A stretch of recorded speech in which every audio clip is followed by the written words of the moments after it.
Let's just let the conversation flow. Do you want to have like a certain topic? That way we can always be in that topic in case if things get boring. I don't think Joe Rogan does that. No, he's got some structure, but I don't. You know that I don't like Joe Rogan. I do know that. But Do you like Joe Rogan? I used to listen to him a lot, but not lately. Click track. Check. I'm also planning to edit the shit out of this. So, like, if there's awkward silences, I'm just going to cut them out. Okay. Do you want to introduce this since it's your podcast? Is it my podcast or is it our podcast? It can be. I mean, yeah, I guess. Okay. Take it away. Hi, everybody. Welcome to our first podcast. My name is Oscar. My name is Dylan. And today, this is going to be a free-base, loosey-goosey episode, but... Freebase? But I guess the topic will be Smashing Pumpkins, but don't be surprised if we change the subject or go to another trail of conversation. I'm going to lean back a little bit like this. Okay. You can move your mic if you want to get more comfortable. Totally. Well, let me ask this question to you, Dylan. What made you do podcast? Well, I don't know if I would say I do podcasts. This is the first attempt. Uh-huh. And probably no one's going to see it because I'm going to be too embarrassed. Is it just me or is my voice a lot louder? I think I'm talking more into the mic. Maybe, but... Here, pull it back towards you. Okay, check 1, 2. Can there you we hear? go. Yeah. Now we're both nice and velvety sounding. Nice and clear. Nice and clear. But it's still, you got inspired to do this. Yeah. Is it because our friends, mutual friends, are like, oh, maybe you should do podcasting or something? I don't know. Who said that? Brooke, maybe. Brooke's friend, Kay. Yeah. Oh, right. Well, we mentioned like we might record one when they went out, but I don't think anyone really supports this idea. I mean, I'd be surprised to hear people who'll be into it. But so. Let me ask you this question. What podcasts do you like? I like informative podcasts about like I've been listening to one called Corridor Cast about visual effects. Mm-hmm. I like guitar podcasts. Wong Notes, Corey Wong's podcast is pretty good. Corey Wong has a podcast? Yeah. Do you know he's coming to Chicago? I didn't know that. 2023. Next year. Next year. He hasn't been recently? No, he's coming. I think Victor Wooten is going to open up for him. That's cool. With the Wong Notes? Is it that? Or is it Wolfpack? I don't know. I think it's the Wong Notes. Okay. Sounds fun. Yeah. I don't really go to shows much. Well, you do. You're a show... You like going to live music. I guess I do. I respect that about you. What I respect about you is your content creation. You do a lot from art, music, and now podcasting. Thank you. This is a grand scheme to help promote my content, to have you talk about it on a podcast. Thank you.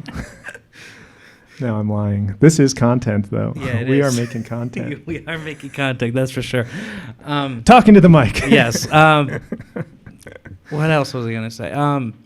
No, I don't listen to that much podcasting. I mean, I do, but like I never given music podcasting a chance. Sometimes I just get annoyed if they talk about something they think they're smart about, but they're not. But... Never realized that Corey Wong did with podcasts, so I'm kind of interested on that because he's a really phenomenal guitarist. The podcast I listen to is more like a comedy base, but also freeform. Or like I listen to Mark Maron, the WTF one. It's an interview kind of process. I like freeform, where it's just a conversation. It's free flowing and it's not heavily edited. But I do like heavily edited stuff. Like this is not podcasting, but it's a TV show. What the hell's his name? Guy from Adult Swim. Seth MacFarlane? No, he has a TV show. Of course, he's got a TV show. What the hell's his name? He's in Jackass. He's a new member of Jackass now. A new member? I don't know. He collaborates with Hannibal all the time. Eric Andre? There you go. Like Eric yeah. Andre. Like Okay. he heavily edits his shit, but that's what's He has so a podcast? Or No, you mean the I'm Eric just talking Andre about show? the Eric Andre show. But it's the beauty of his stuff. I guess editing can be a something beautiful in some aspects. Rick Glassman, do you know who he is? No. Comedian. He has a very heavily edited but very funny podcast called Take Your Shoes Off. What's it about? It's like you said, like comedy, free form, no theme, but just like have a new guest, interview.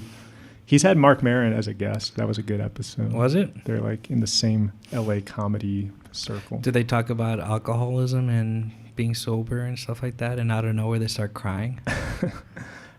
I should have. It might have come up. I cry about that shit too. Is Mark Maron? I don't listen to What the Fuck podcast much. Is he like recovering alcoholic? Yeah, he's a recovering drug addict. Has been for like 25 years. What was his Cocaine. DOC? Yeah, cocaine was his main thing. Okay. The episode with Alex Trejo is amazing. I highly recommend that one. I was crying on that one. Who is Alex Trejo? If that's his name?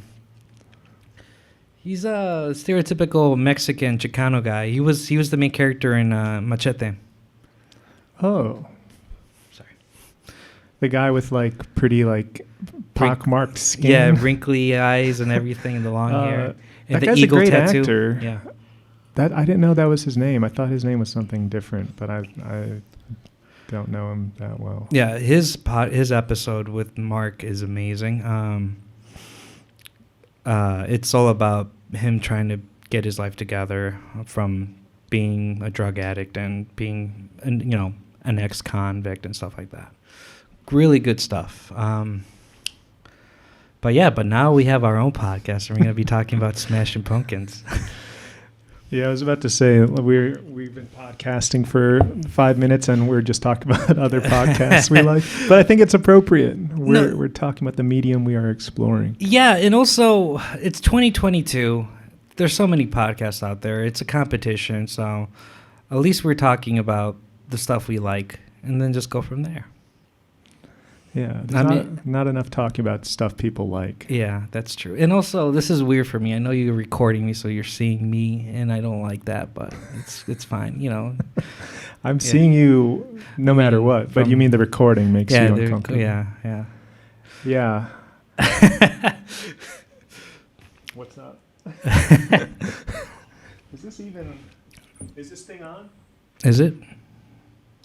Yes. Is it on? Okay, that's what matters. But yeah, we could talk about Smashing Pumpkins. I feel like maybe we should also what's the word I was gonna say? Like reconvene Smashing Pumpkins podcast with Robert in the chair too. Oh, maybe Ben is a Skype guest. Totally. But we're doing the maiden voyage. We're just getting the one-on-one. Getting the one-on-one. I mean, you, Robert, and Ben are the top-notch guys about what to talk about Smashing Pumpkins. I'm just the guy. When it comes to D&D, I roll the 1. You guys roll the 20. Interesting reference. I don't know D&D well enough to even appreciate that. I think they're both die, right? Yeah. But one has more sides. Yeah, the higher the number, the better the chance. Oh, so that's the result we get. Exactly. So, you guys' expertise is better than mine. I'm just, That's perfect, though. You are the uninitiated, but you are very initiated. Okay, we should preface this. You just listened to the entire Smashing Pumpkins discography, which, even though I would call myself a lifelong Smashing Pumpkins fan, I haven't even listened to the entire Spotify discography. But you were listening to them since you were 14 and you were a hardcore fan. I listened to it here and there, but I never gave it a full chance until last 4 months ago, last 4 months. So, in my opinion, you're more intact to it than I am. So. That's fair. So, But your perspective, I think, is just as valid, if not more so, because it'd be boring to have a podcast of just two super fans gushing about their favorite songs. Yeah, you're right. You have like you have an adult perspective on a lot of the music. I guess, and I also see the perspective in like how the impact of the Chicago music scene. Mm-hmm. Our mutual friend Raya made a good point about Smashing Pumpkins. She was talking about it in the perspective of 90s rock and roll, 90s alternative, where the music scene back then, it might have been big, but at the same time it was a small world. Because, like, Billy Corgan might have talked to the people from L7 or Hole, and it was a small community. But now looking back, we think of it as something huge. And, and I hate saying this, because I feel like it's a typical cliche thing from documentaries, but like back in the day, there was no Twitter, there was no Facebook, so it must have been even harder back then to try to communicate, which may be easier for the fact that there's no distractions than what we have now. Yeah, and there are fewer people out there spreading their voices, so it's harder to get to be like in the mainstream voice that everyone's going to hear, but there's less competition at the top, sort of, maybe. Yeah. I'm going to be doing that a lot. Just say something and then chicken out and say, I don't know. That's kind of how I communicate. That's the beauty of this podcast. Well, I mean, also one thing I do want to mention or add, I don't know if you noticed this, but every time the first episode of the podcast, it's always the most awkward, intense one. I'm like, I don't know what's going on. It's kind of be like that for the first episode, but I feel like after the fourth, fifth, maybe sixth one, it's going to be more loosey-goosey, or maybe we have to drink more. Yeah, I was just feeling a little self-conscious about visibly drinking whiskey on the video feed of the podcast. Because I don't know if you feel this. I feel a lot of guilt about alcohol use nowadays. Like, I feel like I always shouldn't be doing it, but it makes me feel good. So no, I have that problem too. I'm thinking about joining Al-Anon. Al-Anon? You mean it's Alcoholics Anonymous? It's like Alcoholics Anonymous, but for victims of people who have, who are dealing with alcoholics. What's the abbreviation? ALANON. ALANON. Yeah. But that's almost the same as AA. Yes, right? But in the aspects of you're just dealing with your trauma and trying to heal from the people who, gave shit to you. So I just recently found out a new term called dry drunk, which I've experienced this a lot in my childhood. So a person who is a recovering alcoholic, right? And out of nowhere, they're showing anger towards you, but they're sober. And because they act like that because they're used to that, reaction of getting angry when they're drunk. But since they're drunk, they're trying to find some kind of anger, and they just spew it to someone about the littlest thing. When they're sober. Do that. So they call it dry, not dry drunk. I forget what it's called, but something like that, dry rage or something like that. I don't know my vocabulary that well in that aspect. I don't know. Maybe in the YouTube comments, someone will say something. Yes, our thriving YouTube comment section. Yeah. It is hard to get views on YouTube. Is it? I've had a channel for like couple years, I think, and just like I don't know how you get on the algorithm of just shown to random people. I thought it would be easier for you since you have the reputation of being known around here in the art world. I'm really not known. Yeah. If you there's a small subset of people who who know me, but there's people who are have far more clout in the art scene than me. What about the students who are like curious about who Dylan is? That's another weird thing, because I don't really follow students on social media unless they find my Instagram and add me first. I'm not vocal about, hey class, let's all follow each other on social media. It's a source of a lot of stress to me, actually, because a lot of my fellow teachers like do that, and like it's part of how they teach. Like, oh, we'll share our final projects on Instagram, but I don't like doing it. I don't know about you, but I feel like teachers who do that, they're just trying to. I think followers. No, I think they're being creepy. They're trying to get something else other than trying to get followers.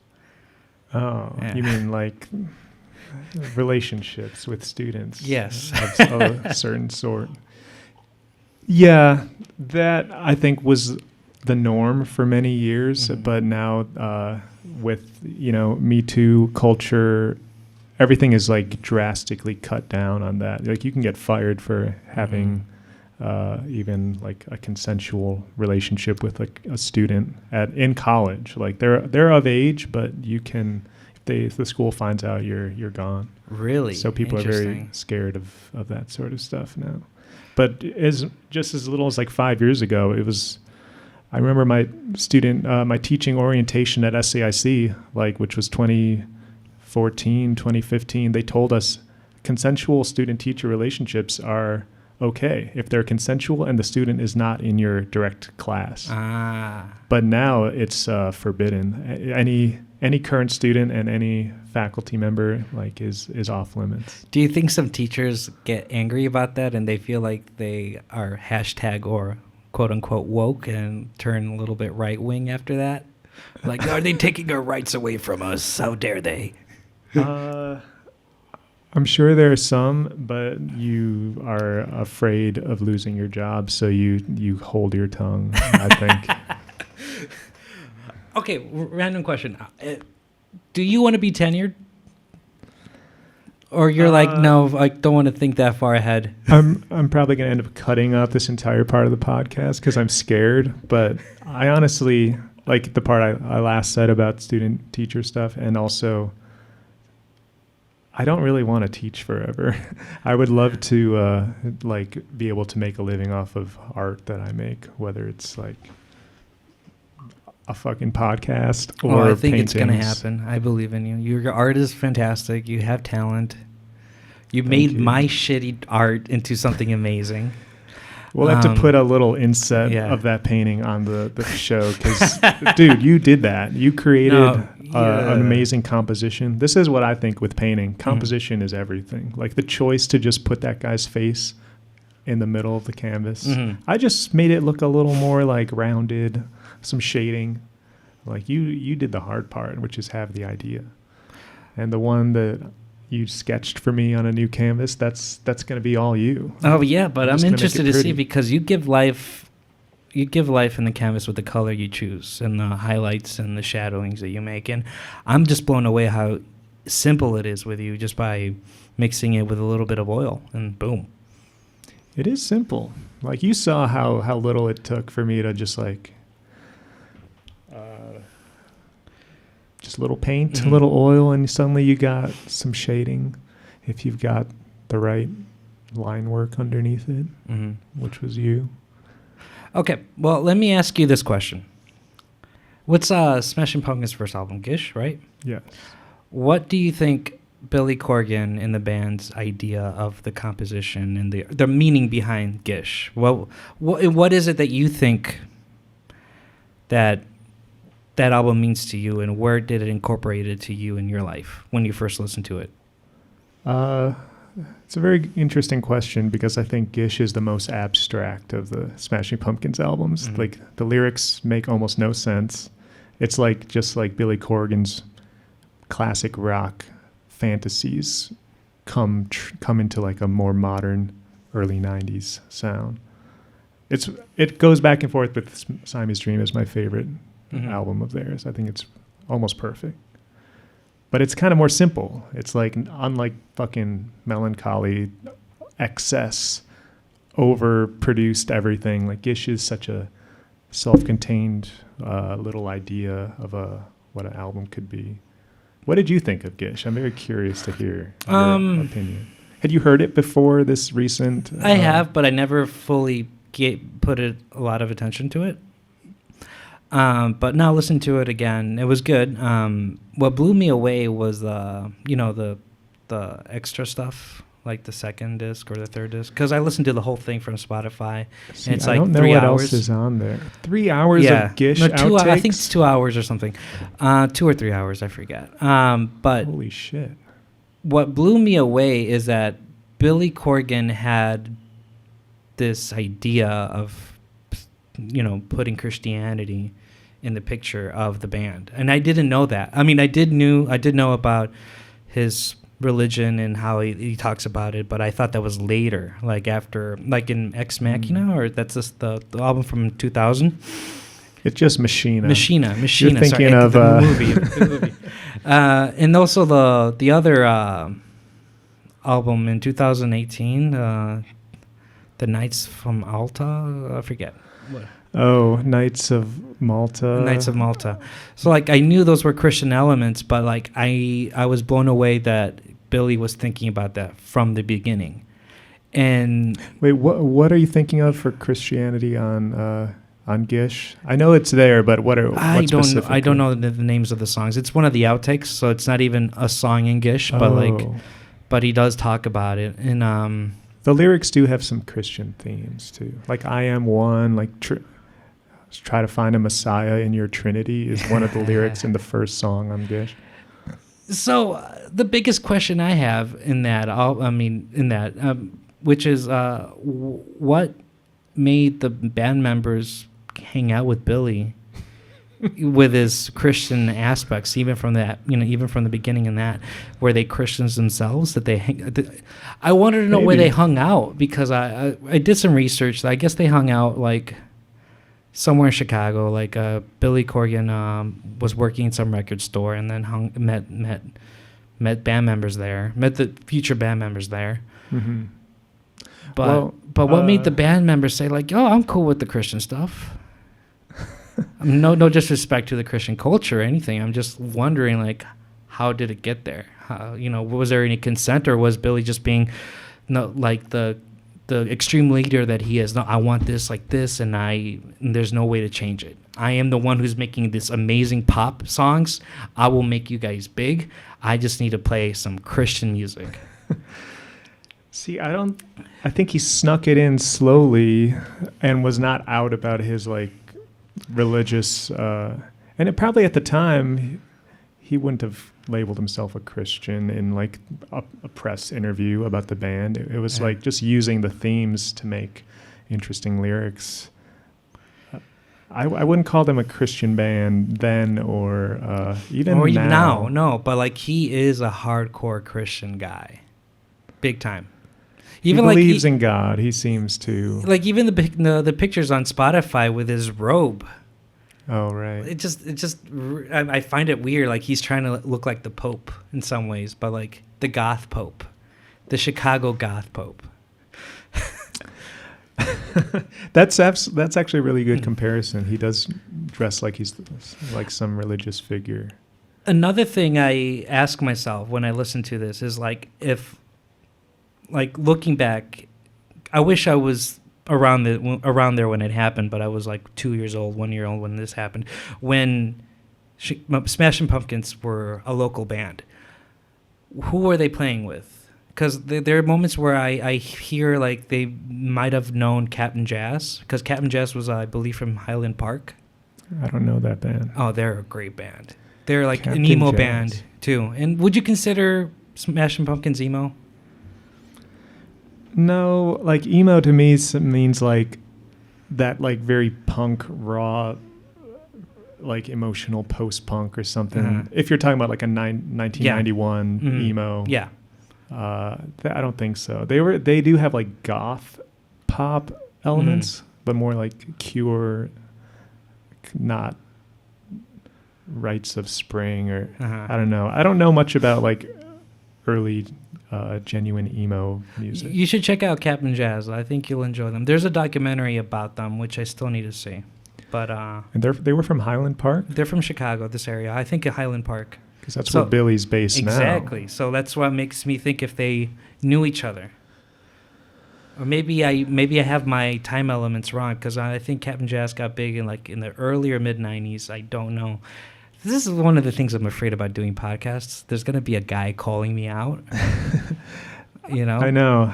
I was having that thought earlier. Like, I'm about to say some shit that probably could be fact-checked and proved wrong. But people need to understand, if you're listening to a podcast, if you're listening to anybody talk about anything, there is a high likelihood that they're pulling shit out of their ass, and it's not true. Unless it's NPR, and then everything's going to be heavily edited, and then that's going to sound like there's no life in that fucking podcast. You think there's no life when something's edited? Like heavily edited, like NPR? Wait till you hear this. This is going to be a snappy 15-minute Eric Andre style, right? There'll be like random surreal sketches thrown in. In fact, we should like act out some random shit to like cut in the middle. I'm gonna have to get up and like take a piss and maybe. Okay. For that time being, I'll just do ASMR. Should I do wet or dry sounds? I've never really thought about ASMR as having like different types of sounds. I don't like ASMR. I don't watch the content of ASMR. Everybody. Welcome to our podcast. Yeah. Are you still interested in kratom? No, I'm good. I'm good. I'm a little bit drunk from that tequila and root beer. So I have to hydrate a bit. Oscar is drinking tequila and root beer. It's not bad. I might do it again. That just sounds wrong to me, but maybe it's good. Do you want another? No, I'm good. Don't knock it till you try it, you know? I just noticed your shirt is very cool. It's like shiny. Thank you. Got it in Mexico. Is that like an Aztec symbol? Aztec calendar. Oh, it's a calendar. Yeah. Yeah, I've been peeing so much today. I like wish I didn't have to go again. Feel free to urinate, man. You got to listen to your body. All right, this is your time to shine. My solo. time to shine. My time to shine solo. I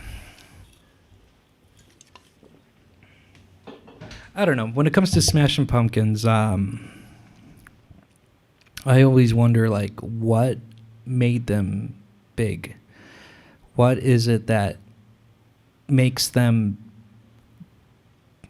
a big scene in Chicago, other than them being from Chicago? Like, I like Tonight, how he references Chicago, you know, the city by the lake.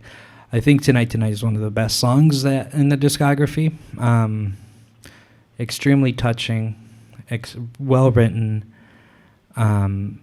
I feel like sometimes Billy has some strokes of genius. Tonight is one of them. There's some other songs too. However, his big downfall is that he does not collaborate well with his own bandmates. And I feel like if he did collaborate well with his bandmates, the band could have been bigger, better, stronger.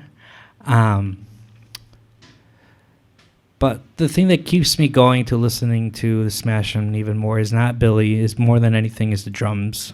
Jimmy Chamberlain's work is amazing. He's one of the best drummers in rock and roll history.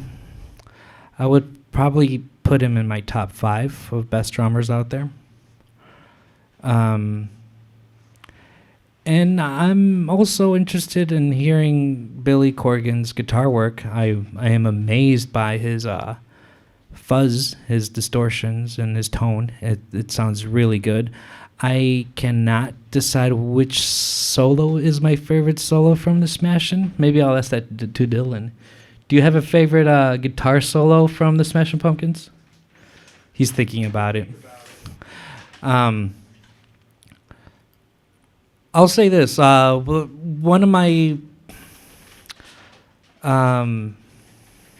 sentimental moments in my life was in mid-2000s in Mexico. I was hanging out with my cousin, and he had a bootleg CD of the Smashing Pumpkins playing their last set at the Metro. And, you know, at the time, I thought that was really hard to find, and he found it, like, out of nowhere in Mexico, you know, back in the LimeWire days. And then I hear them playing that Beatles song, Don't Let Me Down.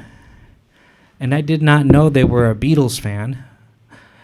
And I really, really, really enjoyed their rendition of it. And that kind of gave me more respect for the Beatles. I mean, for the Smashing Pumpkins than before. And I was kind of bummed out that I was late in the bandwagon because they broke up then. Someone was like, oh, this is not good. They're not going to be good like they once were. I mean, because they're done.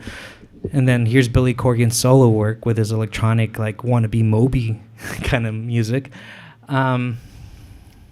Which, in my opinion, he should have still kept that going. Like, yeah, his first 2 albums sucked, but if he still, like, maybe he could get the hang of it, and then he would have done something better than just, reuniting the fucking band, because that's the only reason he's still with the band, because he wants to make his music, but he can't do it by himself. I feel like this is very cynical, but I think he just wants the clout of the name, the band name that's topped the charts in the 90s and has a lot of name recognition. He seems like a guy who thinks a lot about how things are going to be perceived by the public. No, he is. But also his egoism is what kills him, because he really thinks he can still change the music industry and be better than everyone else. Yeah, he does seem to think he's the best musical artist who ever lived.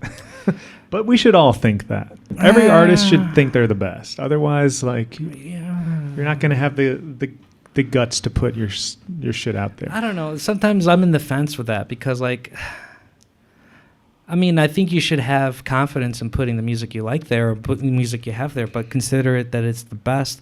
That's where I have debate. But then maybe that's where I'm projecting my own insecurities. I don't know.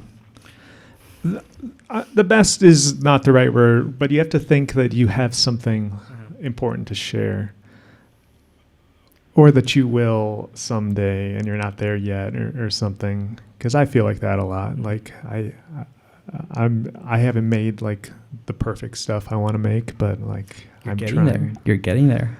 I'm trying. Yeah. That's what we all need to do, is try to get closer to that ideal product, whatever it is. You were saying some really interesting stuff while I was in the bathroom and getting another drink. Well, you told me to shine, so I know one of the biggest rules in podcasting is never give dead space. So always if you're keep on talking. Keep to the purity of an unedited podcast. Yes. Yeah, but yes. I still plan to edit this. Okay. I'm going to edit. I'm going to leave in everything you did, though. Okay. It sounded like you were quoting Daft Punk at one point. Yes, that was my point. I'm happy that you took that. But what were you? I couldn't really hear it. I just heard harder, faster, stronger. I guess you have to what were listen you to talking about? I forget. It's been a while. Were you talking about Jimmy Chamberlain's drumming? That he's one of my favorite drummers. Yes. I forget what it was. I think I was complimenting Billy Corgan's songwriting. Okay. Yeah, I think he's a great songwriter. But well, let me ask you this. I mean, this could be still in the Smashing Pumpkins questionnaire, but what is your favorite band from Chicago? I mean, probably Smashing Pumpkins. Although I like Wilco a lot, too. I hate Wilco. For me, it's Los Crudos. That's another podcast. Yeah. Screw Loose? Los Crudos. It's a hardcore punk band from south side of Chicago. What era, what years? Early 90s, mid-90s. Are they Hispanic? Yes. Is that still okay to say? Hispanic? Or you can say Latinx. I've heard... I never heard, Hispanic being a canceled word. I didn't either. It sounds like one of the more politically correct words, but then it's hard to know these days. And like anything relating to race, I feel like I don't know what to say topic, anymore. Right?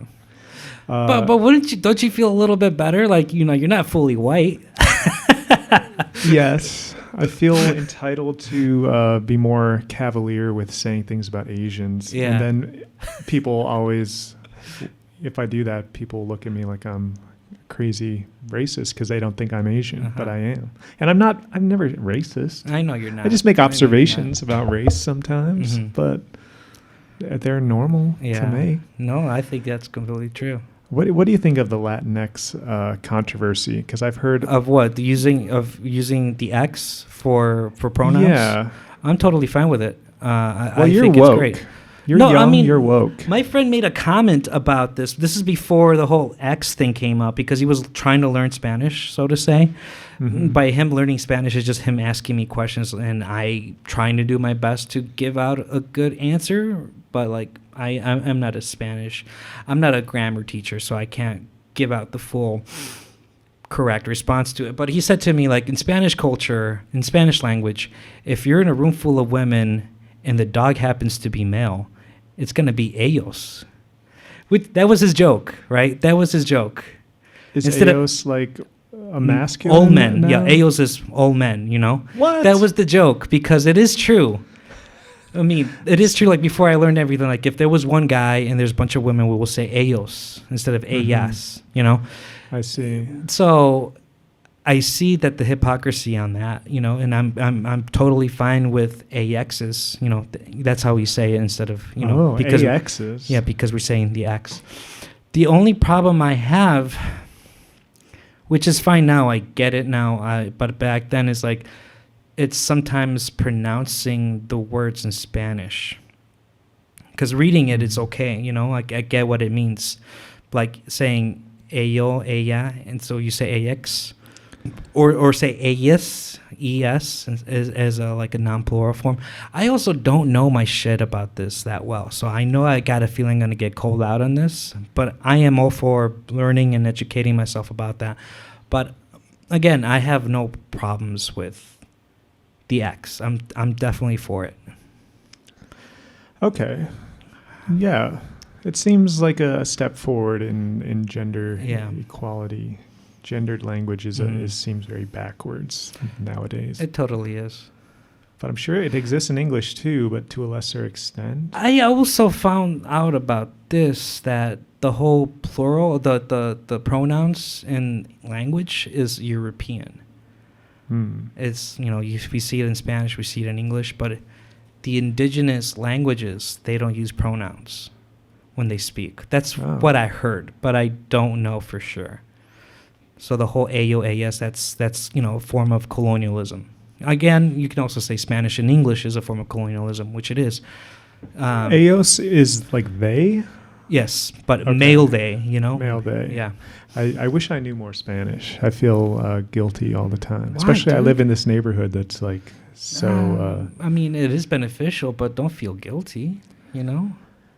Well, yeah. I mean, I took French all through school, and like, when am I going to meet a French person and use it? And I still don't really speak any French. Do you use French when it comes to like learning, you know, doing research on certain arts in the academia world?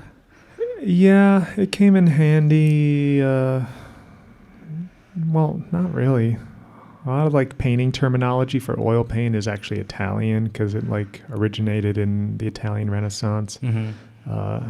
Not that oil paint originated in Italy. It actually started more in Northern Europe. Really? Where? Netherlands, Northern Germany, Belgium, which spoke French. So I guess I'm full of shit here. Actually, oil paint originated in the Middle East. Like there's Afghanistan, maybe, like paintings in caves in Afghanistan that use what you would now call oil paint because it's pigment in an oil-based binder. Very different from modern oil paint, but still. Okay, I'm curious. Which color are you hypnotized the most when you start coloring or you start painting? Coloring, like you're doing crayons. Man, I love the question because it implies that colors can have a hypnotic effect, and I do agree they're can be very captivating, but it all depends on that moment because I use every color in every painting, even though conventional wisdom with art is like have a more limited palette, be more decisive or like selective with color, but I can't help it. I just like them all. So I'll throw in some phthalo blue, phthalo green, really intense artificial pigments, and then quinacridone red is a very nice I like synthetic pigments, even though they're kind of a no-no in like traditional oil painting, but I have a very unusual way of painting, I think. I use transparency more. I don't know my art that well. However, when I see your art, what I do enjoy is that you like to break the rules in the art world and try to do something new with it. Like you, instead of drawing someone anatomically correct, you give them something like a longer arm or a longer leg, which is, realistically not real, obviously. But for some reason you make it. That's why I love about your art. You put a lot of thought. You give a new life in this canvas, which I've never seen in my life. Sometimes I think movies can be easily capture an idea, a thought, and you can do that in just one image in a canvas. Wow, that's high praise coming from you. Coming from me, I've done nothing. No, but I mean, you are a very smart and sensitive individual. I try. I know you consume a lot of different art forms and media. So thank you. Thank you. I mean, I guess that's why we're friends. So yeah. Well, never mind. Kind of awkward thing I have to cut out later. I was going to talk about why I feel like we do have a lot in common. We're like kind of... You're just trying to make this part of the podcast unusable with your ASMR sounds. Thank you. I was going to cut it out anyway. Go on. Say what you're going to say anyways. Just that, like, I think we have a lot in common. In what ways? I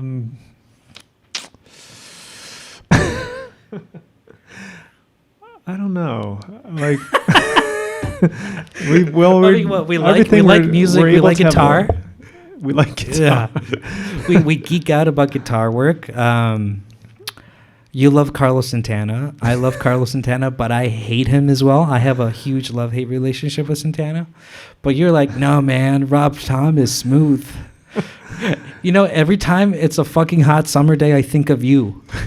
Because I wake up and I see that it's 90 degrees or 90 degrees or more, and I say to myself, oh, it's a hot one. And I think like of your 7 face inches from the midday sun. And I think of your face mixed with Rob Thomas's face. Oh my God. Singing that in Harlem, in the streets of Harlem, New York. That's incredible. Or was it Queens? I forget the music video. Was it Latin Harlem or Queens? I forget. Doesn't matter. He says Spanish Harlem. Spanish Harlem. Mona Lisa. Yeah.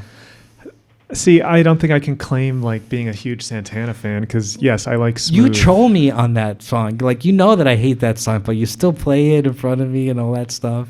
Let's have a musical interlude on the podcast. Okay. One of the first guitar licks I ever learned.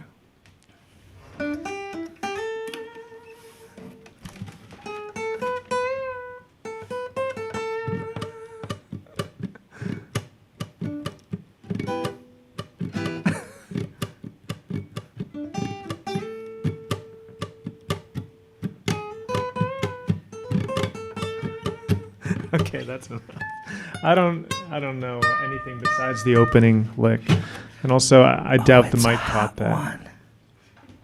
One. I'm pretty sure the mic caught it. I didn't hear like guitar coming out through the speakers, so. But you'd be surprised. Matter. You'd be surprised. You sent me a meme or like a Instagram video the other day of Santana like ripping it up. He still plays well. Yeah. How old is he? 70? He's 70 something. Yeah. Yeah, I was also surprised on that one. But like then again, guitarists, as long as you're not like, I don't know, totally drug-addled, you can still play into your older years. I guess this is the guitar aspect of our fucking podcast. Yeah, we do it all. My favorite Santana period is when he had the SG. And then the early years of him having the PRS. Like the 80s PRS, when he's slowly balding. Now he just wears a hat all the time. Now he wears a hat, yeah. So... What did he have between the SG and the PRS? Anything? Or it's just those are the only two that I've seen. Okay. Maybe he had a Strat back in the day. I'm not sure. That sounds wrong to have Yeah, Santana like, have you seen- playing a Strat. There's images, changing the subject, there's images of Tony Iommi playing a Strat. Which is... Was he trying to be Richie Blackmore? No, but he did look like Richie Blackmore. That's funny you say that. But changing the subject, or going back to the topic,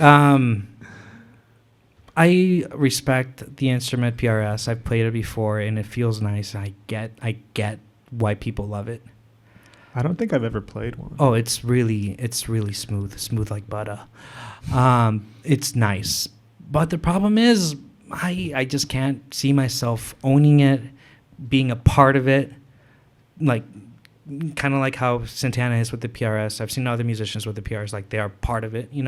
I can't see myself like that, and I happen to dislike. I shouldn't say this. Maybe you'll edit this out, but like Paul himself. No, I happen to dislike people who play PRSs that much because they're acting like snobs. Yeah, I mean, I don't know if I would go that far, but there is a certain like aesthetic. Yeah, that, it's a smuggy. They get that smuggy vibe.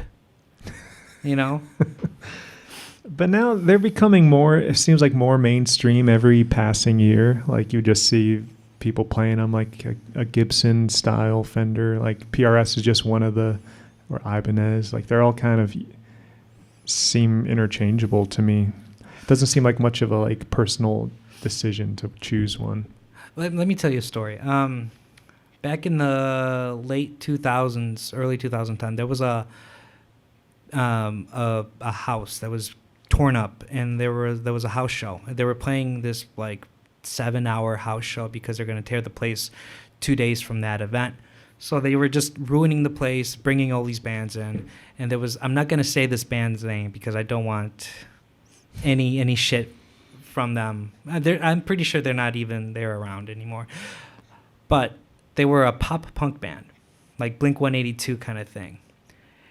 And they had, the instruments they had was really expensive. Like they had a PRS, they had some expensive amplifiers, expensive drum set. Everything was extremely expensive. And the guitarist had, again, he had a PRS playing pop punk, simple power chords.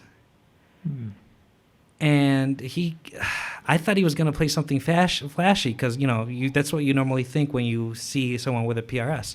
He didn't. He was kind of like learning how to still play it. And I guess what bothered me more is like the vibe I got from the band is they didn't care about the music they played. They cared more about the way they looked with the instruments they had. And their music was shitty. I mean, I'm not a fan of pop punk. I'm not a fan of power pop. This was a local band. This is a local band. Yeah, I wasn't there for them. And what year about would you say this was? It was like late 2000s. Because like just 2007, 2008 maybe. So like 15 years ago, yeah, PRS had a different connotation even then than I think it does now. Now it seems even more mainstream, but yeah, those are, because they have a student line now. I think SE are like more affordable PRSs, but back then it was probably all like USA made, couple $1,000s for the basic PRS. So I see what you're saying. Like that seems excessive for an intermediate guitarist to be playing in a local gig, but good for him, them. Yeah, She, they. Yeah, I don't want to talk too much shit about PRS, even though I have no particular like attachment to them.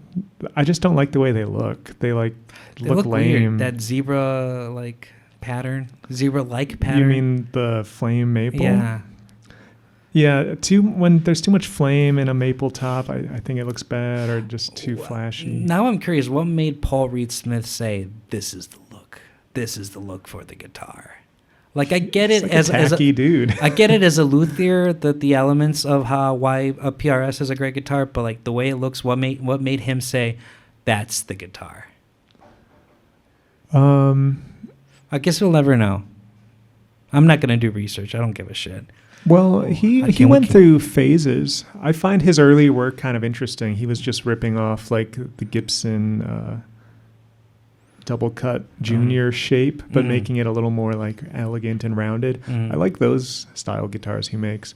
But the one that's like a Strat, but like crossed with a Les Paul, that's like flamey maple with a double cutaway. I would never own one. Switch topic back to contemporary music bands. This relates to PRS though. Have you heard of a jam band called Goose? No. How do you spell it? Is it like Goose Yeah, or is it just like the GUS? Goose, like a bird. Okay. They're really good, and I bring them up because their guitarist plays one of those semi-hollow double cutaway. What are the songs about? PRSs. Do they talk about birds? They might. I haven't heard that much. I've watched a few of their. They put so much content online. They'll put like 2 or 3 hour live sets on YouTube for like, it seems like every show they play, they put it on YouTube. Do they open up for Slightly Stupid? Is that another jam band? I think so. I think I don't know. I don't listen to them. They're in that like Fish, even like Grateful Dead camp of bands, but they're new. Do you eat string cheese when you listen to Goose? There's another one, String Cheese Incident. You probably could. Probably more likely like acid, mushrooms, stuff like that. Their fans seem to know how to have a good time. Like, I think you'd like them. They're very musically Do you proficient. eat goo balls when you listen to Goose? What was that? Goo balls? You don't What get is that reference? Goo balls? No. Goo balls is an edible that fish heads make before they go to a Fish concert. Why do you know this? You're not a Fish There's fan. a podcast called Analyze Fish where they talked about that. Which it was the writer of I forget the name of the famous show, Parks and Rec, I think. He wrote. He's a huge Fish fan, and Really? his podcast was basically trying to convert his friends to listen to Fish. And I listened to the episode with Tom Sharpling, and obviously I'm a huge Tom Sharpling fan. So they talk about goo balls, which is that's really a music interesting. podcast, right? The Best Show. The Best Show is a comedy, but they talk about music and they talk about movies. They talk about a lot of stuff, but I call it highbrow stupidity, or highbrow stupid humor, or lowbrow New Yorker humor, whichever you want to call. But no, it's great stuff. I love it. It has changed my life for the better, for the worse, but it's been there for me for a while. Which is it, for the better or the worse? I don't know. But I'm a huge fan, and I will support that show. You'll take any change you can get. Make it better, make it worse. Yeah. Just make me feel something. Yeah, make me feel something. That's for sure. But See, so you like I'm jam not bands? like that. Do you like jam bands? Not really, No? but I do like just like interesting instrumental noodling. Yeah, like I wouldn't call myself a jam band fan. I wouldn't want to go to a full show and like listen to like 3.5 hours of extended improvisation. But it's nice to listen to people who know how to play their instruments really well, and they're clearly just improvising. The guitarist is really good. From Goose or Fish? From Goose. Fish too. Trey Anastasio, is that how you pronounce it? He's a great musician. I like his playing too. I'm a very bad consumer of music and like any art. It's funny really. because you know your stuff. Every time I make a little reference, you're like, I get what you're saying, Oscar. You've made about like 20 that went over my head, No. or I just don't know anything about. I've heard the names of the bands. That's about it. But how you can like devour an artist's discography across a few weeks, like I don't consume music that way. I rarely listen to a full album. The problem I have is that I don't know the history while it's happening. I just let the music speak to me. Like I didn't know about the drama that happened after Melancholy. You know, you, Robert, and Ben. Especially Robert was the one who gave me insight that, Jimmy was, recovering drug addict and trying to sober up and all that stuff. And that makes sense why makes sense why Adore is not a drum heavy album. Sure, why not? I know you're a tequila man, I'll do but an ASMR while you pour it. glug glug glug glug glug. Okay, that's not. I've gotten back on the whiskey train lately.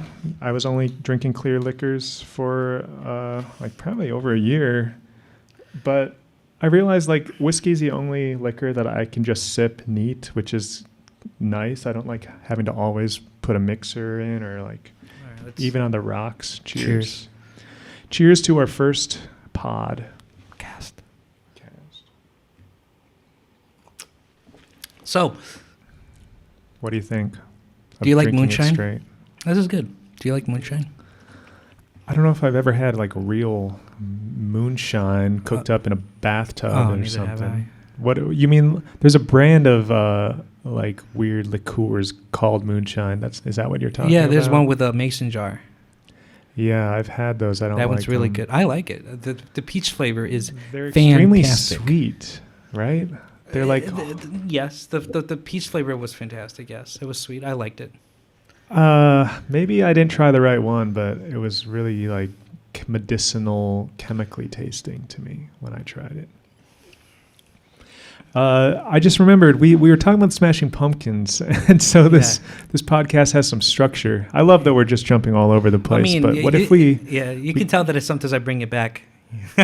What if we just go through the discography, like a sentence about each album, so at least I can cut together a tight 5-minute podcast. Okay, Gish.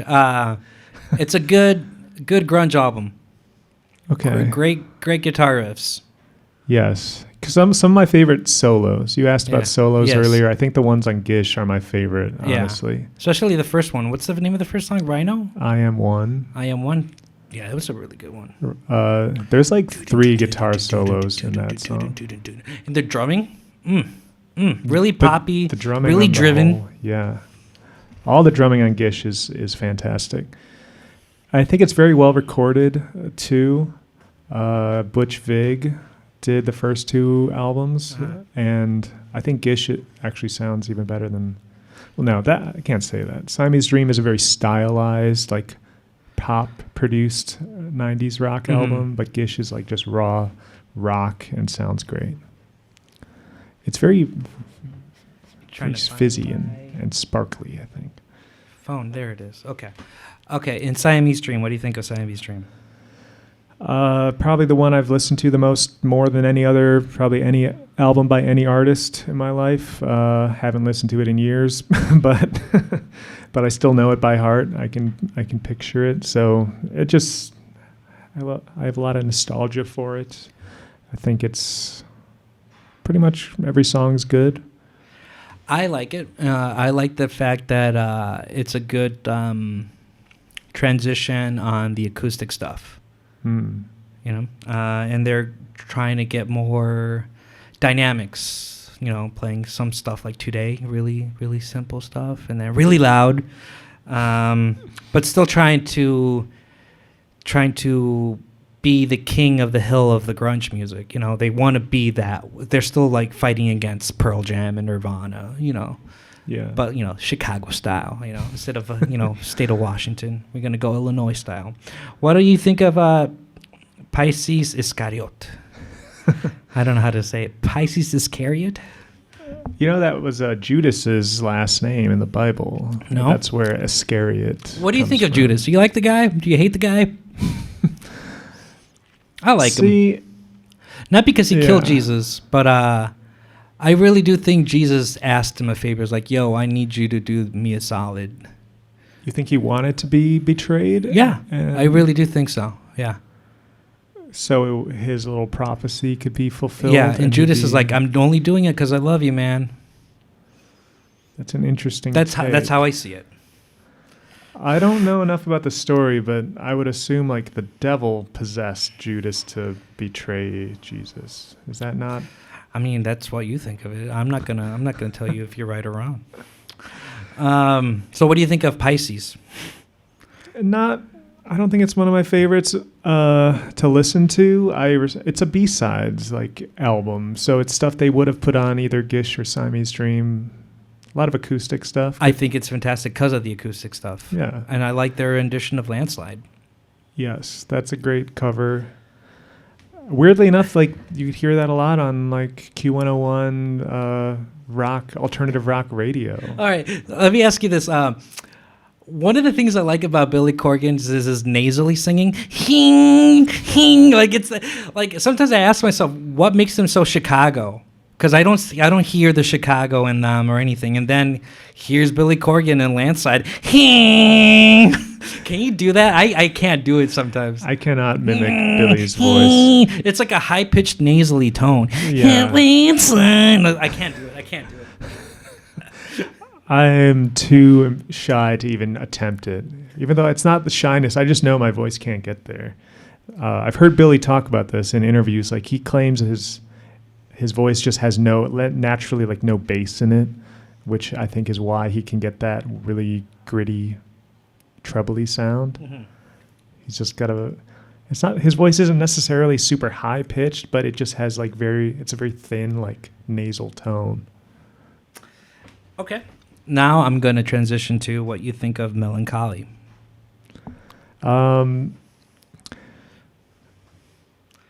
Yeah, like there's parts of that album that I just think are unnecessary. Like it's too long.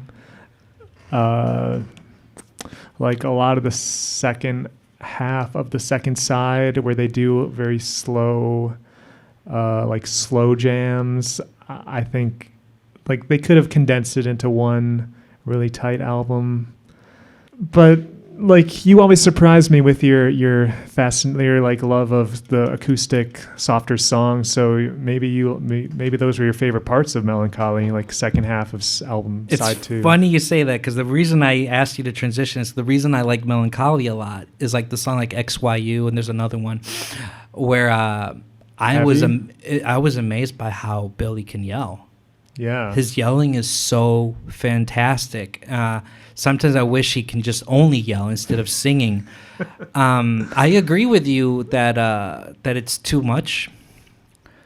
I think this is Billy's response of making like something like The Wall, especially with the first and last song kind of being really similar, so it can be like a forever loop kind of album, right. Like The Wall. I also see an aspect of like the Beatles' White Album. I don't know, like did Billy write all those songs? I don't know for sure. I don't know the full instinct of it. But one of the reasons I like the White Album a lot is because there's a competition with John and Paul, who can write a better song. So maybe Billy's like challenging himself if he can write a better song after that, you know? Going from Tonight to the other song, and I forget what it's called. I just have it right here.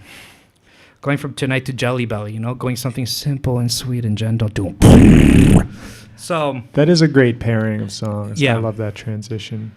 So yeah, I do see that it's too much. However, this is where I see where like Billy's is the top of the hill, where his egoism is on right there by close to the sun, and afterwards he's going downhill because he really thinks the more content you make, the better you will be, and you will be forever recognized. And he thinks that he is the king of grunge right then and there, the king of whatever, like alternative music at that time.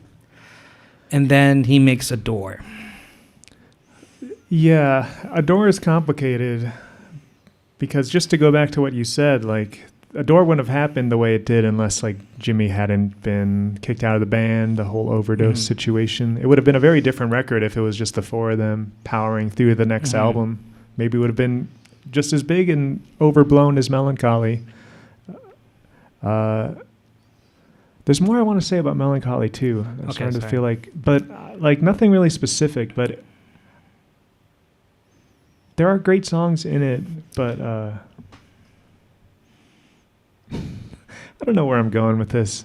I feel like I'm not giving it its fair shake because I was just like, I don't really like, I think it's too long. But also in retrospect, sorry, I can't say the word right now correctly. I'm a bit drunk.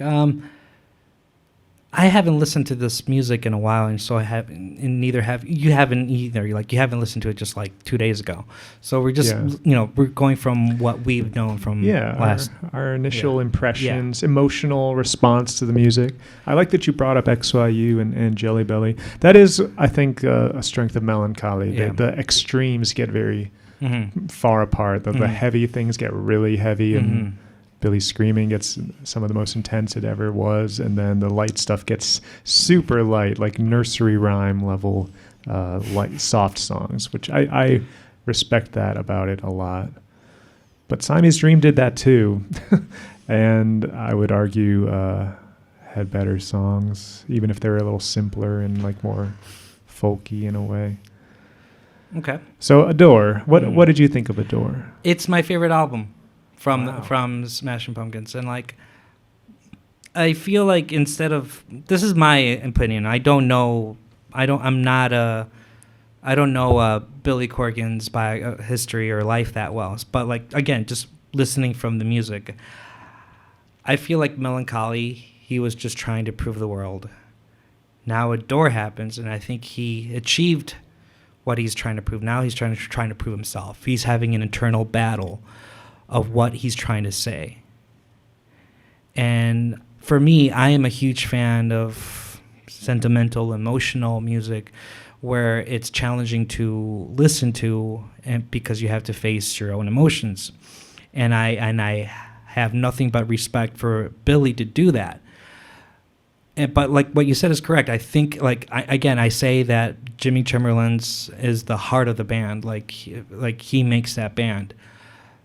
And it's weird enough for me to say that, and I'm sounding like a hypocrite saying that, because him not being in this album is what makes the album really great, because it's challenging Billy, like, what can I do without Jimmy? Mm-hmm. And he did it. And I wish that Billy could challenge himself more like that, instead of thinking, I'm the best, I'm going to do this again. He goes back and forth about like confronting his feelings versus not confronting his feelings and talking about something else like Christianity. But that's my favorite album from the discography, is Adore. There have been times in my life I would have been right there with you that it was my favorite album. It was just like there's some beautiful moments. Like I think his voice never really sounded better than Adore. Mm-hmm. It's not like over the top cartoon nasal screaming. Although I do think he has a great scream, but like it's not overly performative. It's just very vulnerable and like direct, his singing. And it's so funny that you would go from saying Jimmy Chamberlain is like the heart of the band and makes the band, but then like your favorite album is the one without him. Isn't it weird for me to say that? That's so interesting though. I think you have a point. Like you can feel his absence in it. Even the song structures, like a lot of them you can tell are just like drum machine loops, which was by design. It almost has a techno flair, that whole album. And did you know his mom had also just died when they were recording that album? No. So their songs like For Martha are like literally about his mom's death. So he was going through some shit. Oh my gosh. Losing the drummer of the band and then his mother. And you know, that takes some courage to do. Like having that kind of grief happening in your life, your mom dying, your best friend going through some shit, and then still saying, I gotta make music. Because there's moments where you just don't want to do stuff. You just want to be at your home, be at the bed, and just do nothing. In which, you know, in this world, sometimes we strive upon, you know, work through your grieving and all that stuff, which is not good in your mental health. But for some reason, like, each person works through grief in a different way, especially in the background that I used to be in. So I see that and I respect it and see Billy doing that. I think it's therapeutic for him that he wrote these songs. Great, you know, it all works to each, however an individual wants to work at it as. But I have nothing but respect for Billy doing that, because it takes a lot of work, a lot of courage, a lot of hard work doing that. Well, wow, I got to listen to that album again now. Yeah, I don't know if all of it really reflects on that. There's a lot that are clearly about like a romantic relationship, and like he probably had. I think he was also going through a divorce at that time. Because a lot of the album art was by a woman named Yelena Yemchuk, I think I'm pronouncing it right, who he had started a relationship with recently, but his wife in Chicago was still, I don't know if they were divorced yet. Anyway, this is a lot of me talking out of things I don't... Keep on talking. That's the beauty of it. So... I just mean like the fact that it's not fact checked, but we already established that we're just going off of things we have read a bit about. But yeah, it's a great album. I had a thought there, but the whiskey's also making it hard to recall. Yeah. Billy had a great live journal where he talked about the making of Adore, which is where I got a lot of this information from. That's awesome. It felt like he was writing his autobiography, but just posting it online as he wrote it. I don't know if it's still accessible anywhere, but there's a lot of great like behind the scenes about the 90s recording of albums. Do you think that was his blueprint on making his poetry? This was actually after all the poetry. The poetry was like early 2000s. I know. But do you see from the live journals like, okay, I see some elements of the poems from the books that he got released in the 2000s? I'm sure he was putting poems on his live journal. The live journal was like more recent. It wasn't while the albums were being recorded. It was more like late 2000s. Gotcha. Okay, the album after that is Machina. And I think you're right. That's the correct pronunciation of that word, but I've always heard Billy refer to that album as Machina. The Machines of God. Yeah. See, again, another reference to Christianity or religion. It gets more and more overt as the albums go on. The God stuff. Yeah. A weird album. I think we talked about this like in that text thread, but you and I agree that Machina 2 is overall better. Way better. I just don't understand the aspect of Machina. Like, I think my favorite song is the first song of The Everlasting Gaze, and I feel like Billy was trying to make another Melancholy, but instead of 2 discs, just 1 disc. But like, I just feel like he didn't happen. Like, it didn't work. I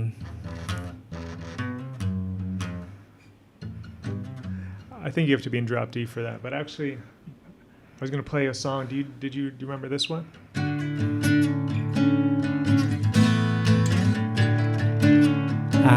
It's been a while. Yes, I do. Yeah. It's like one of the less remembered tracks. It's called Wound, or it looks like Wound, but Wound. That's my favorite Machina song. Everlasting Gaze is a great like metal, it's like new metal song. But there's some Wound is like one of the songs I think still holds up. Stand Inside Your Love has a great music video, black and white, silent film style. I think I'm talking myself into thinking Machina is actually quite a good album. I mean, it is for you, but I didn't like it, and that's why it's very inconsistent. That's why I asked certain questions in that text thread, like, was the band making that album right as they were announcing they were going to quit? And like, I feel like if that was the situation, I could see why that album was not as good, because that news barrier can just fucking ruin an album or ruin the thought of the process of an album. Because I feel like there's some moments where like it's good, but it's not there. Yeah, and there's a lot of really bad production choices of like weird, noisy soundscapes that I don't think really add much, especially towards the back half of the album. I think there's a few good songs, and Machina 2, Machina 2 is a very weird status. It's only that like B-side collection you can get on websites now. It's not on Spotify. No, it's on Spotify. It's on YouTube. Okay, yeah, YouTube. There's a version of Try, Try, Try. Do you remember that song? It was a single off of Machina. They made a video and everything. No, but there's I don't. There's an alternate version on Machina 2, so you can't even really call it a second album. It's more like a remix of like B-sides. It's kind of like Aeroplane Flies High or I think something. Airplanes Flies High, the box set is amazing. I like that a lot. How is that packaged on Spotify? Because I don't really use It's just Spotify. they has all the tracks. That's it. But Not- is it not like the labeled no. Aeroplane Flies High? It's labeled Airplane Flies High. It's not like the box set where it just gives you like all the CDs and all that. It just gives you all the tracks and boom. It doesn't tell you That's which. so weird. So I just listen to the whole thing. It's great. I like it a lot. Does it include the singles that each like disc was based on? Like it'll be Yeah. like 1979 and then like Yeah. 5 songs Yeah. related to it. Okay. But it doesn't say, which CD is which. Just go track 14, track 15, track Interesting. 60, track 61. But you like that? Yeah, I did. Is the song Pistachio Medley on there? Like a 20-minute instrumental, like chopped up snippets of songs? Yeah. I used to really love that. That was good. They also have a 20 to 40 minute rendition of Silverfuck. Is that what it's called? Oh, yeah. Really cool. That's really on interesting. Aeroplane? Yeah. Really? Do you? I prefer the B-side work on Siamese Dream. I think that they recorded it in some TV show, and it's like 12 minutes long, maybe 15 minutes long, and I like that version better. Like you get to hear Jimmy play so good. Oh, Jimmy's drumming in that track, not the recording track, but that live track, has to be the best I've ever heard him. Period. It's just amazing. I don't know if I've heard those. If I'll it's send the it to you. version on Euphoria, like if it was a Siamese Dream live era Yeah. outtake or like live version, I wonder if it's the same as the ones they put on Viewphoria/Euphoria. I don't know. Maybe. I think so. Okay. Yeah, let's move on. Any last comments on Machina, the Machines of God? Not really. Like, it's just a very, very dated sounding record to me in terms of production choices. It's like, and the music videos are kind of like Matrixy in a way, which I love all that stuff. Late 90s, like cyber goth aesthetic is very cool, but that's a not great artistic work to exemplify it. Okay. And now what do you think of Zeitgeist? It's a very ugly sounding record, horribly produced. Mm-hmm. But, and like, I can name maybe like 3 songs off of it. I just remember like the title, A Tarantula, I think is a song. That's the Way My Love is like the slow ballady song, but nothing really memorable to me. I know you like it, right? I wouldn't say I like it. It's really mediocre. Listening to it like just recently, it's not bad. It's not good. I hear Billy trying to achieve the impossible, quote unquote, as in like he thinks he can be the king of alternative rock again. Like, yeah, the band broke up, but I got it again. Don't worry, I'm gonna be in Q101. I'm gonna be on top of the charts. It's gonna be amazing. You can hear that egoism, that the narcissism in that album. It was their first album back since the breakup. Exactly. 7 years, I think. So he thinks that he can do it again. Like he can do Melancholy, Siamese Dreams all over again, but in the 2000s. I hear that in that album. It's just there's a hunger in it. There's a lot of hunger in it. Yeah. But it's not good. It's just it's an A for effort kind of album. Like, okay, I see you did your job. Like, good for you. You did it. But you missed the shot, close but no cigar kind of thing. Yeah, and like we kind of are ignoring the elephant in the room here. Half the original band is gone. Mm-hmm. It's he and Jimmy, but 2000 the band breaks up. he does Zwan. I don't know if you included Zwan in No, I your. didn't. It's not on Spotify. I don't think. I think he wants to pretend that era never happened. But I think the Zwan album is really good. It's actually. not bad. It's not bad. From the last time when it got released, I listened to it back then. I thought it was okay. I didn't think there was a problem. What does that mean in music? There's no problem with this album. I just Isn't have like- no desire to listen to it. You know, but- I don't know. Just some people like really hate certain albums, and like even if it's well, they just don't like it. And when I listen to it, it's like I see why you don't like it, but I don't know. It's not an issue for me. See, I don't mean that it in the sounds like sense. more damning. I don't mean it in the sense of like they speak certain political things in the album, like say something like "Hey, Hitler's okay," like that where I will say yeah, okay, that's a bad album, But like in the aspects of like whatever they're trying to say in the album that's not political, like okay, whatever, good for you, I'm not gonna listen to it again, but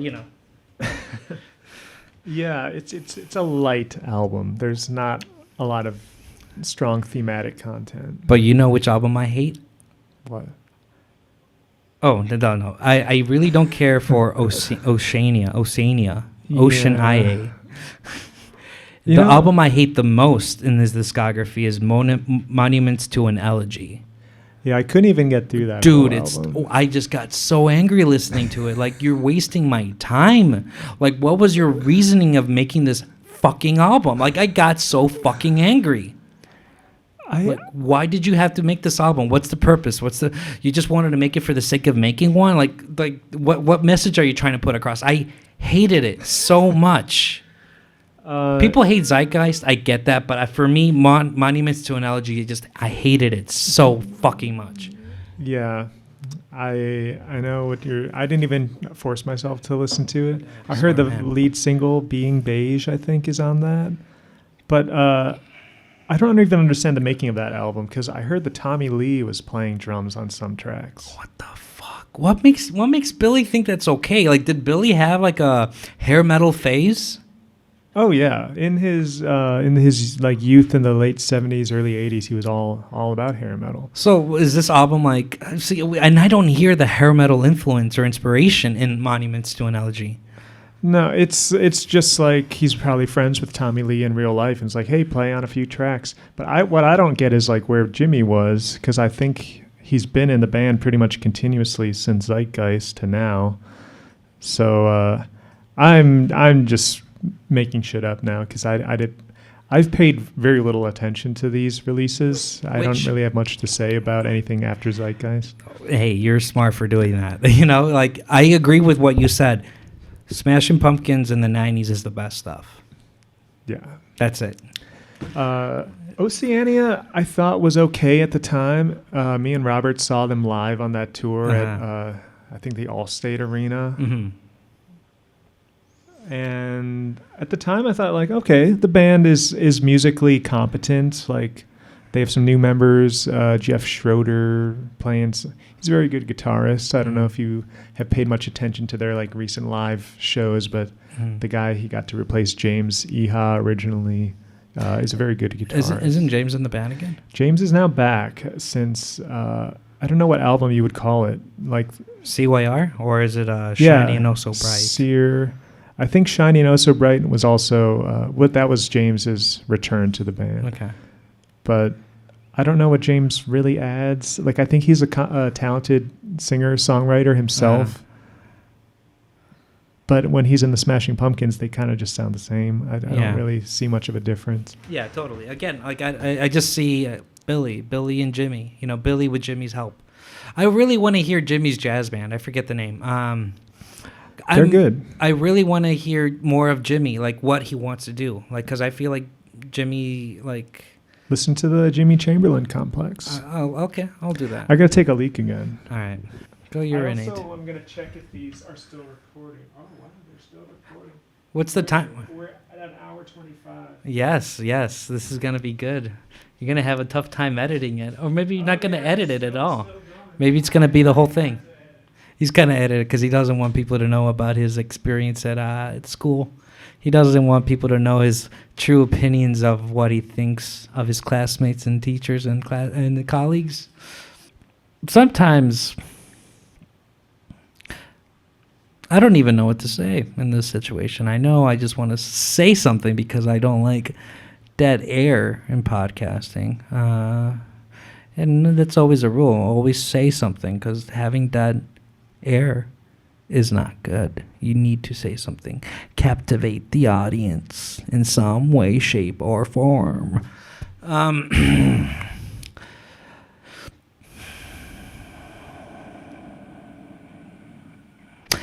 I guess one way I kill dead air is by asking people questions. But with me, since there's no one to talk about, I don't know what to say to a certain someone, and so I start thinking, what do I need to say to myself when I don't think I'm an interesting person? Some people think I am, but I don't know about that.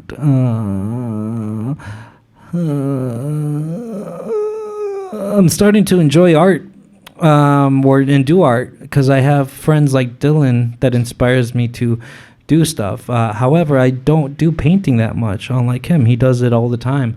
I'm more into like drawing with a pen art. But I am trying to push my boundaries and see if I enjoy things. But hey, Dylan is back with his alcohol. So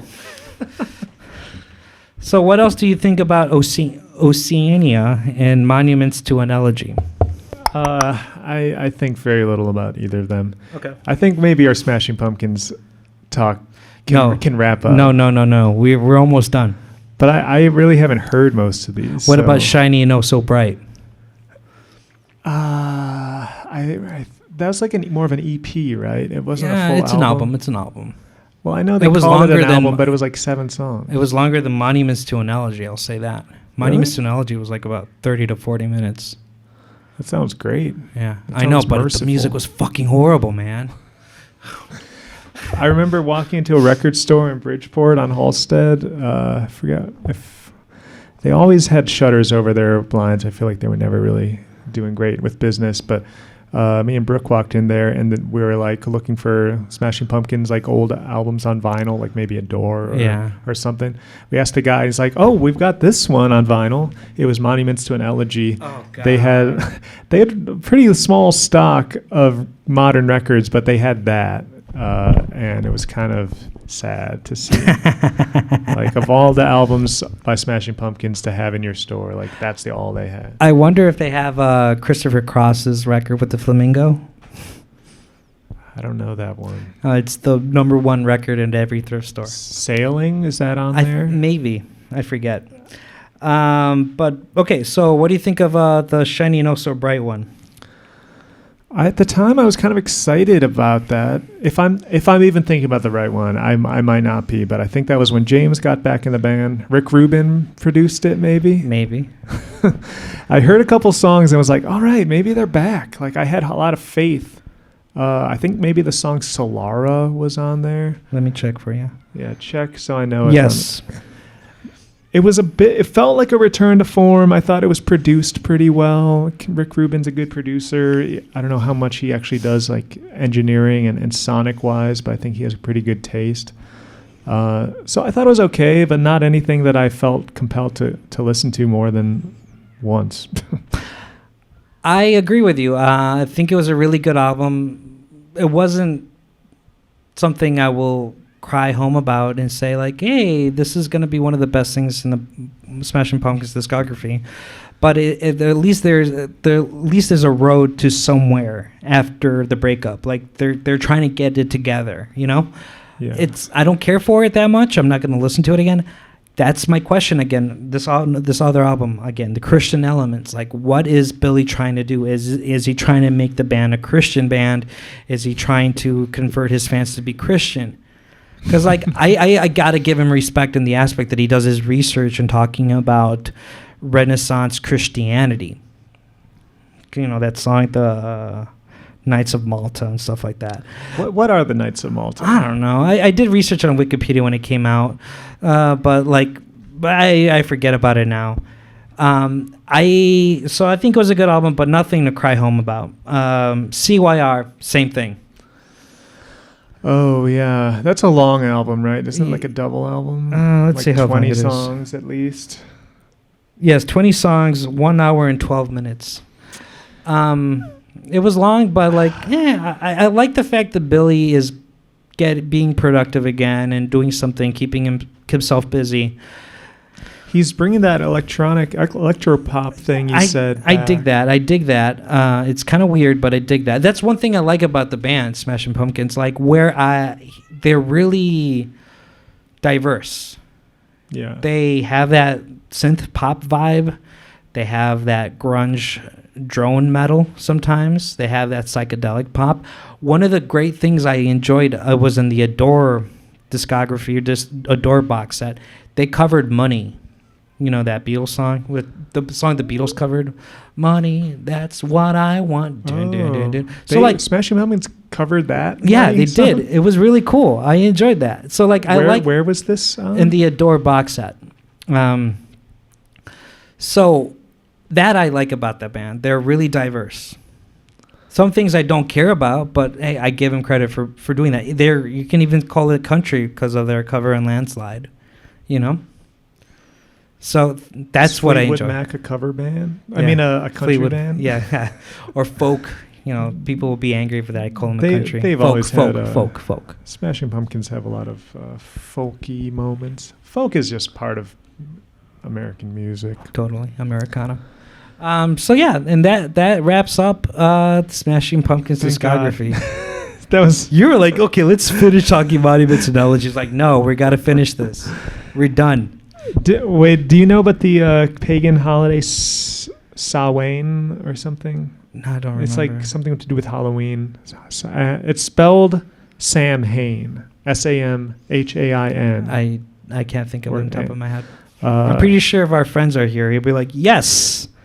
Yes. Who, like Raya? No, Robert and is this a Smashing Pumpkins reference? Well, I'm just talking about an actual thing, like a pagan holiday. Okay, go on. It has to do with Halloween. Anyway, on Seer, there's a song where Billy is singing about Sam. He calls it Samhain, but it's definitely pronounced Samhain in correct, like Celtic or Gaelic.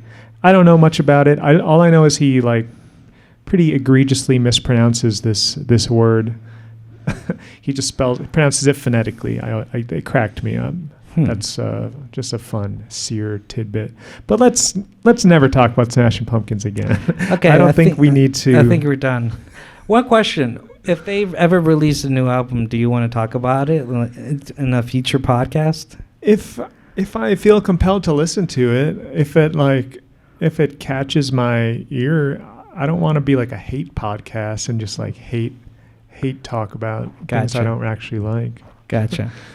That could be fun, but like I'm not going to give it the time, and you got to actually listen closely and have actual comments, which I don't really have about any of this stuff. All right, let me ask you other questions. Whose idea was to bring up Smashing Pumpkins? Was it me? That's a good question. Whose fault is this? I might have mentioned it. I might have been like, what are we going to talk about? Smashing Pumpkins? It's all my fault. Okay, all right, cool. Because I was wondering what should be our next episode be? And since you brought it up, I should choose what the next one is? Please do. But if it's going to be like assigning me an entire artist discography, no. I don't know if I can. I know what it's going to be. We're going to review 2 albums. Okay? Okay. Bob Dylan. Oh. Okay, we're going to review your favorite album from Bob Dylan and why. Okay. And his last album. And just talk about it, what you think of his last album. That's it. I don't know if I've heard his last album. Dude, it's something else. Is it good? No comment. Is it the one with like the 15-minute song about JFK? Yes. Murder Most Foul? Yes. What is the album called? I forget. I think it's called Murder Most Foul. I forget. But yeah, it's there. It was released 2021, I believe. No, 2020. It was released in 2020. Are we going to reveal what our favorite Dylan album is first? Talk about our favorite Dylan album, and then afterwards talk about the last Dylan album. What's your favorite Dylan album? I think it's Bringing It All Back Home, but I have to listen to his not his whole discography, but my favorite songs, albums, and then go from there. Bringing It All Back Home is great.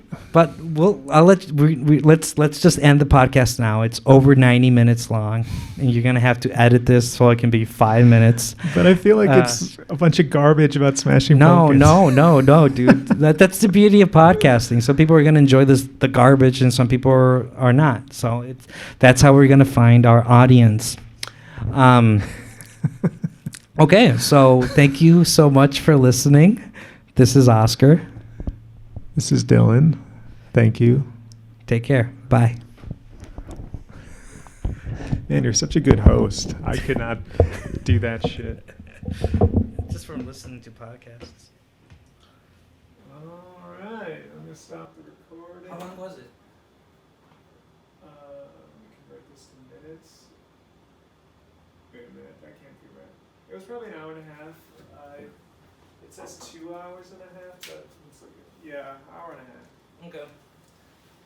It's a good length. I'll probably cut it down to maybe an hour. Dude, yeah, just